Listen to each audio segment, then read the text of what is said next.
Hi, welcome to Kids in Finite Learning. Let's start with a video how you can schedule your class. Make sure that you're logged in your account. Then under my account, you will find schedule class. Once you will click on it, then here you can fill up all the event details. The first thing we have to fill up is a class title. Make sure that you come up with a creative name in here. I'm going to complete this topic in two classes. So here that's why I'm giving a number. Otherwise, it's completely optional. Next option comes as pictures. In here, you can select the pictures that you're going to refer in your classes or you are going to use. Yes. So next comes as class category. In here, you can select the class category which best suits your class. So the class category needs to be related to the class's topic or class's title. If you cannot find the class category in here, you can always go with kids favorite. Now comes class description. Here you can enter the detailed description about your class which you're planning to teach.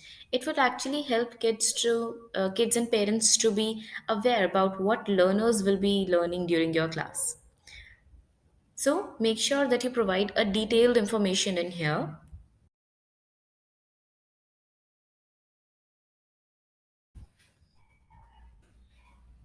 Now comes class requirements. In here you can fill up all the requirements that students needs to have before they can attend your class. In here, if you want to give pointers, you don't have to write one and then dot. It's a compulsory that you use numbered list. Otherwise, even if you write one dot and two dot, it will just appear as a paragraph while you will scheduling your classes.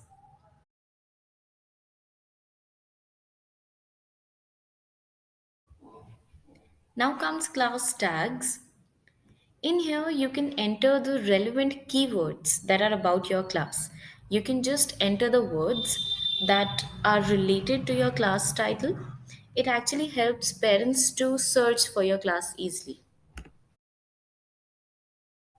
You can add as many class tags you want. Now comes class type. There are three type of classes. One is a mini course, another is one-time class, and the last one is ongoing class. If you're going for a topic that you are going to cover in at least two or more than two classes, then you can go for mini course. If you're going to go for a topic that is only going to be one time, then you can go for one time class. If you're going for a concept or if you're going for a type of class that requires more frequent practice, it's not going to be a continuous one like first class then second class, but it's more going to be a practice class like for dancing, for singing, for any instruments. So you can go for ongoing class. In this, I'm going with mini course. So here I'm just going to use number of classes per booking by kids. So for this, the number of classes is going to be 2 because I am going to complete this topic in 2 classes. Now comes class or course recurrence.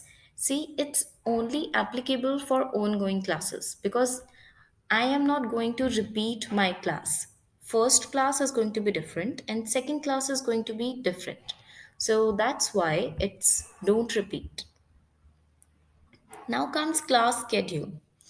Here you have to enter your class schedule with new line in a bullet format. The format is already given. If you want, you can use this format, type it, or you can simply copy and paste it in here. Just make sure that again you don't write one dot or two dot, you use the numbered list. Now in here you can make the changes. For example, if I go for tomorrow's class, or I can just go with Monday's class, 15th November. I can make the changes in here. So, first is going to be the schedule for the first class. Then comes the second class.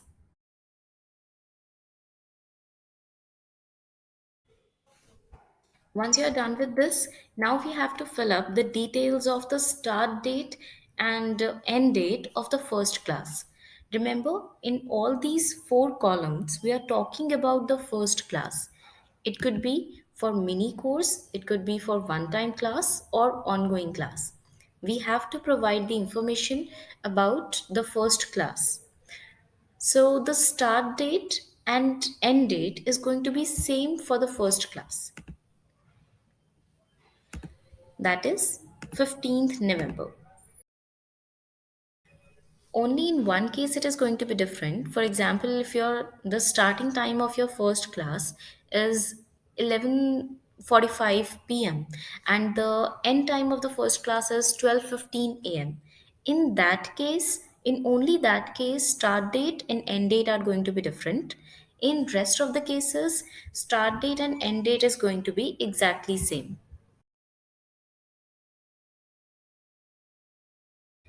Once you have selected the start time and end time as well, then you can select the difficulty level of the class. Difficulty level of the class actually depend on the minimum age and maximum age you are providing. So I'm going with intermediate and suggested minimum age and suggested maximum age. Why it is suggested? Because it's not compulsory that kids who fall under this age bar only they can attend your class. Anyone can attend your class. It's just that to give a little bit of idea to the parents that whether their kid's age is preferable for the class or not.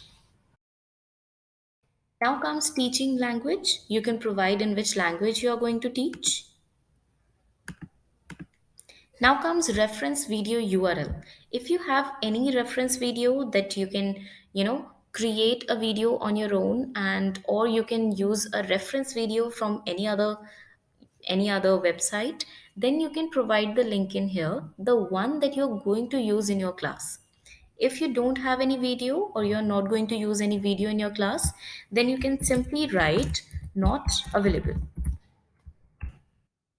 Now, maximum number of kids. Maximum number of kids actually represents the batch size of your class. So, how many kids can attend your class? From our end, we suggest around 4 to 6 kids, but it's completely up to you.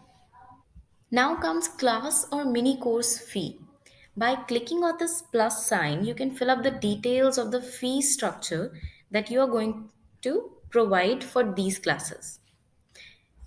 Here comes ticket name. You can provide any ticket name in here. You can provide any name in here, but it's preferable that you use the same name as you have used as the class title. Now comes ticket quantity. Ticket quantity again represents your batch size. It means how many kids can register for your class. Now comes ticket price. Ticket price means the fee for one student. So you can provide any amount in here. So here, let me go with 100 rupees per student. So here you can select the sales start date and sales start time. This is the date and time by which the parents can start registering for your class. So we actually prefer that you give the current date and time so that they have the maximum time for registering the class.